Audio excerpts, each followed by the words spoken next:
Hello, everyone, and welcome back to the Chloe and Leo Show. I'm Chloe, radiating good vibes and currently nursing a very large oat milk latte. And I'm Leo, radiating the need for more caffeine. Seriously, Chloe, you finished that already? It's been 2 minutes. Welcome, everyone. Today, we're diving into a topic that strikes fear into the hearts of introverts and extroverts alike. Well, mostly introverts. But honestly, even extroverts get it wrong sometimes. Oh, absolutely. We're talking about the ancient art, the mysterious science, the sometimes horrifying necessity of breaking the ice.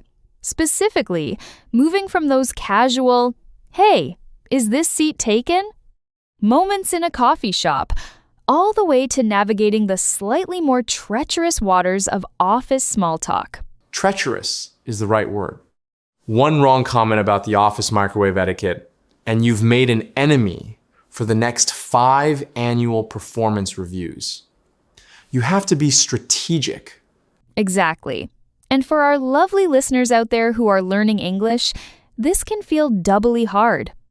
You're not just trying to think of what to say, you're trying to figure out how to say it without sounding like a textbook from 1952. Right.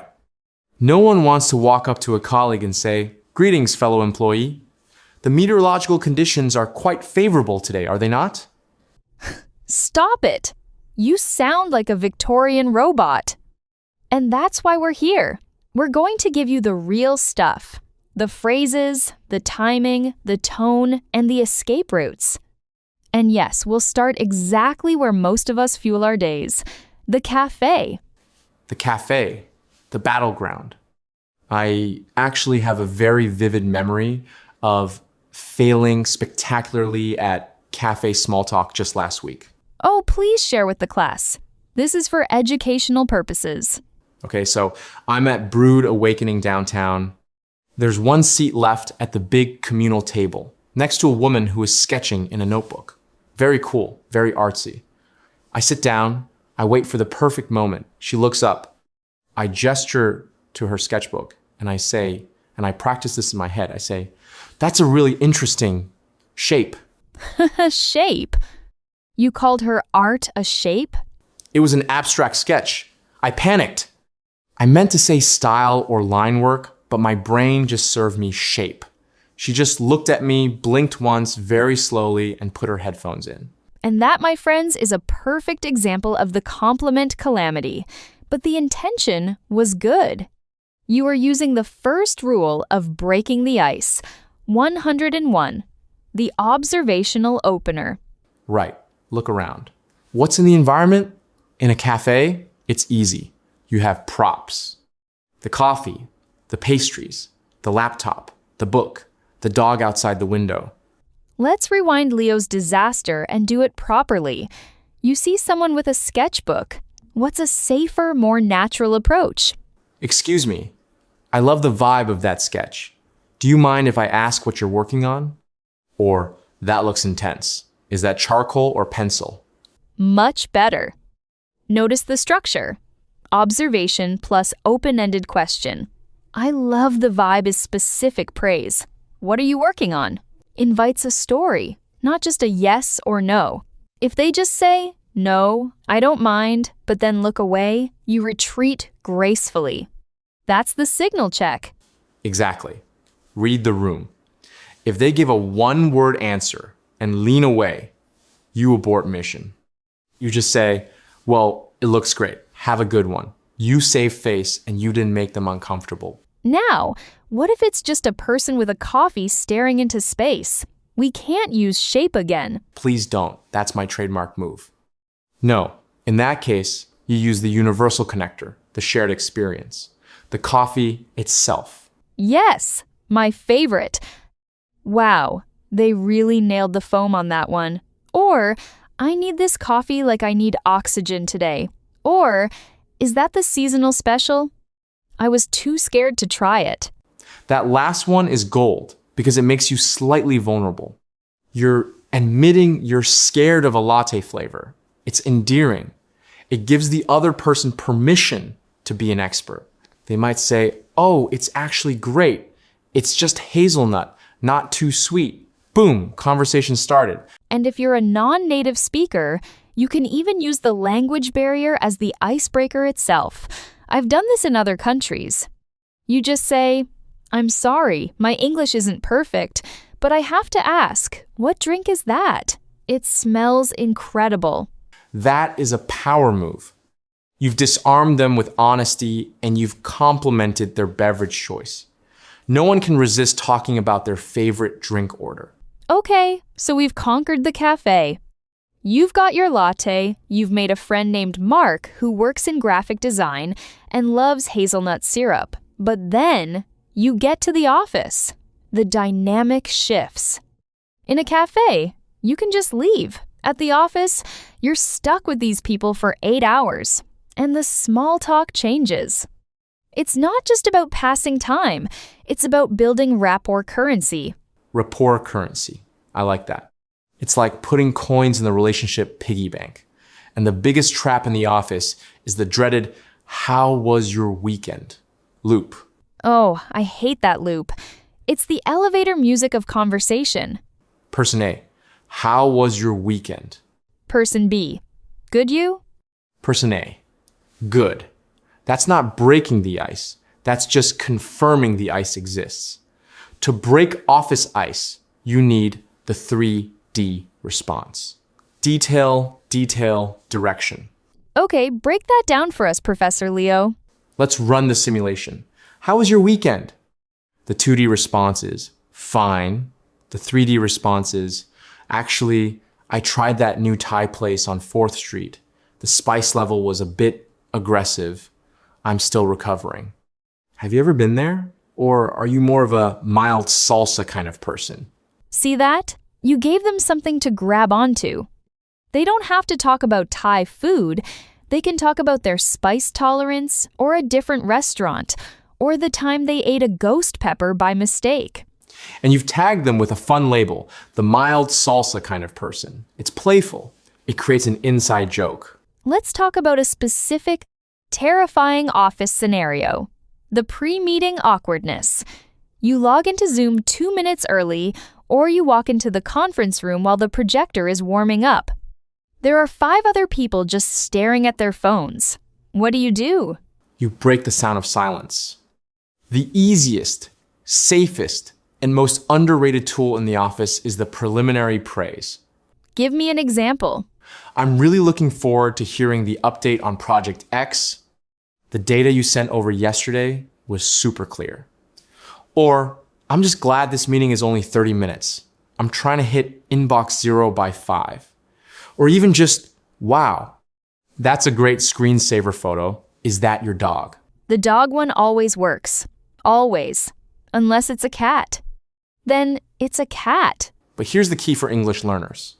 Prescript your opening line. I do this in English, and it's my first language. When I see the meeting link pop up, I think, okay, I'm going to compliment Susan's background plant. It's a tiny bit of preparation that stops your mind from going blank. That's so important. It removes the cognitive load. You don't have to be spontaneous and brilliant in a second language. You just have to be prepared and friendly. Now, let's pivot to the scariest environment of all, the work social event, the holiday party. The team building happy hour, where you're holding a warm beer and trying to remember people's names. This is where we need exit strategies and graceful transitions. Because standing next to the cheese board for 45 minutes is not a strategy, it's a cry for help. First, the approach. Don't walk up to a tight circle of 3 people laughing. That's a closed loop. Find the open body language. Someone standing alone, scanning the room, or a group of 2 with a gap between them. And the opener? The "so how do you know?" is classic for a reason. But in a work setting, which team are you with? Is the equivalent, but it's boring. It's functional. It's like a handshake. But if you want to be memorable, you use the off-duty question. Instead of, what do you do here? Which they've answered 15 times tonight. Try, are you mentally still at your desk, or have you successfully switched to weekend mode? Ooh, I love that. It acknowledges the weird limbo of a work party. It gives them permission to be honest. Oh my God, I'm totally still thinking about that spreadsheet. Exactly. And that's when you connect on a human level. Let's role play a scenario. A conversation that's going okay, but it's fizzling out. The fizzle out is painful. How do we save it or bail out politely? All right, we're at the office party. You've covered the weather, the commute, and the quality of the free wine. There's a lull. I'll be the one losing steam. You show us how to pivot or escape. The traffic on the bridge was something else. You know, you just reminded me I saw a sign that said the bridge is closing for construction next month. Are you going to have to reroute through the tunnel? That's a nightmare commute. See that? The pivot. You grabbed a specific detail, the bridge, and pivoted it to a future, more interesting question about their personal experience. It's not just traffic bad. It's how does traffic bad affect you? And if I want to leave? The gratitude out. Well, it was so great chatting with you about the bridge apocalypse. I'm going to go grab a refill on this sad Chardonnay, but I'll see you in the meeting tomorrow. The formula. Acknowledge the topic, plus express gratitude, plus give a clear physical destination. It closes the conversation loop neatly. It doesn't feel like a rejection. It feels like a punctuation mark. Beautiful. Now, Leo, we'd be remiss if we didn't talk about the virtual world. So much of our breaking the ice now happens on a screen. We're talking Slack huddles, Zoom waiting rooms, and LinkedIn messages. The stakes are lower on Zoom, which is a gift for introverts and language learners. You can literally have a post-it note with phrases stuck to your monitor. The digital cheat sheet, my secret weapon. What are the top 3 phrases for a Zoom pre-meeting chat? Number 1, nice to see some faces today. Simple. Acknowledges the human connection despite the screen. Number 2, I'm just eating lunch on camera off. Sorry if I'm quiet. This is a pro move. It explains your silence and makes everyone else relax. Number 3, has anyone found a good background filter lately? Mine makes me look like I'm in a witness protection program. That's a great one. Self-deprecating humor about tech issues is the universal language of the remote worker. And for written communication, say, you need to message someone on Teams you've never spoken to.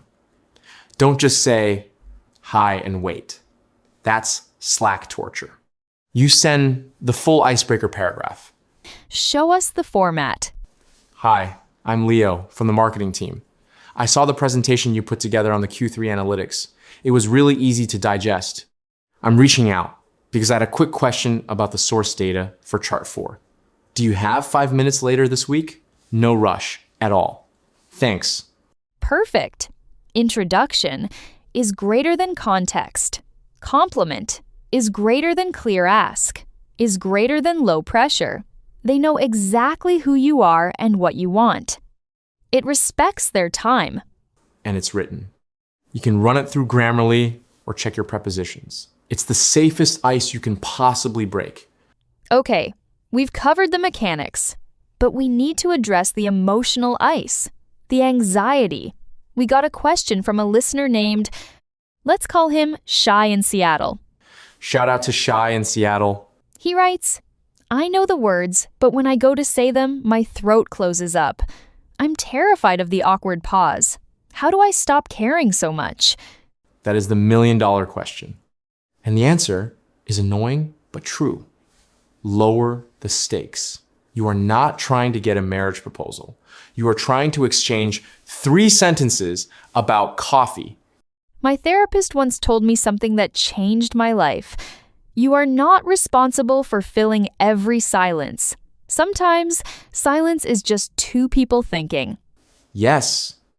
And if you're learning English, you have the ultimate foreigner card. Play it. Sorry, let me find the right word. People are, generally speaking, much more patient and helpful when they know you're navigating a second language. Use that pause to breathe. And embrace the spiral notebook technique. You know how on a spiral notebook, you can only write on one page at a time, but you know the next page is right there?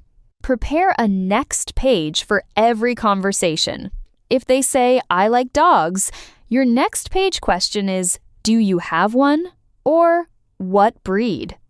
If they say, I'm tired, your next page is, late night working or late night Netflix. That's a brilliant visual. You're not planning the whole novel. You're just turning the page. And finally, let's give our listeners a tier list of topics. Because not all ice is created equal. Some ice is safe to skate on. Some ice has a kraken underneath. Let's do a rapid fire round. I'll name a topic. You tell me if it's safe ice or thin ice. Hit me. The weather. Safe ice. Boring, but stable. It's the sidewalk of conversation. Commuting. Traffic. Safe ice. Universal suffering creates instant bonds. Sports. Caution ice. Catch the game last night? Is safe if you know the city's team won. If they lost, or the person hates sports, you might get an eye roll. Religion and politics. Thin ice. Kraken territory. Unless you are at a political convention or a church picnic, just don't. No amount of English fluency can fix that awkwardness. Pets and children. The safest ice in the universe. If someone has a picture of a dog or a kid, that's an engraved invitation to talk. What a cutie! What's their name? You'll be stuck there for 20 minutes. Salary and personal finances. Thin ice with sharks. Huge cultural taboo in many Western offices. Avoid at all costs. Food. Safe ice with sprinkles. What's for lunch? Have you tried the new place next door? Food is the love language of the office. That's the guide. Folks, print that list out. Tape it to your fridge or your monitor. As we wrap up, let's do one last role play challenge. This is for the listeners to hear the flow. Scenario. It's Monday morning, 9:05 a.m. The kitchenette. Leo, you are the new guy from accounting. I am Chloe from HR. You're making tea. I'm waiting for the coffee machine. We've never spoken. Go. That sigh sounded like it came from deep within the soul. Rough Monday morning, or is the tea just taking too long? Little bit of column A, little bit of column B. I feel like the weekend was approximately 17 minutes long. Right? I swear time moves differently between Friday 5 p.m. and Monday 9 a.m. I'm Chloe, by the way. I think I saw you in the all-hands email last week. Accounting, right? Guilty as charged. I'm Leo. Trying to remember where I put the decaf pods. The struggle is real. Top left cupboard, behind the expired oatmeal. Welcome to the jungle. You're a lifesaver. I owe you a coffee. Which is ironic since you're the one making coffee. I'll put it on your tab. Have a good one, Leo. Don't let the spreadsheets bite. No promises. See you around, Chloe. And scene. Did you see what happened there? Observation of emotion is greater than empathy. Humor is greater than introduction, is greater than helpful information, is greater than playful future connection. That's how it's done. We didn't solve world hunger. We just made the kitchenette slightly less lonely. And that's the whole point of breaking the ice. It's not about being the most interesting person in the world. It's about signaling safety. It's saying, hey, I'm human. You're human. Let's not stand in silence staring at the microwave clock. Words to live by. Okay, everyone. Your mission, should you choose to accept it. This week, break the ice just once using one of these techniques. Comment below or send us a voice memo. We want to hear your victories and your I called it a shape moments. Yes, tell us about the shapes. We love the shapes. I regret telling that story. Thank you for listening to the Chloe and Leo Show.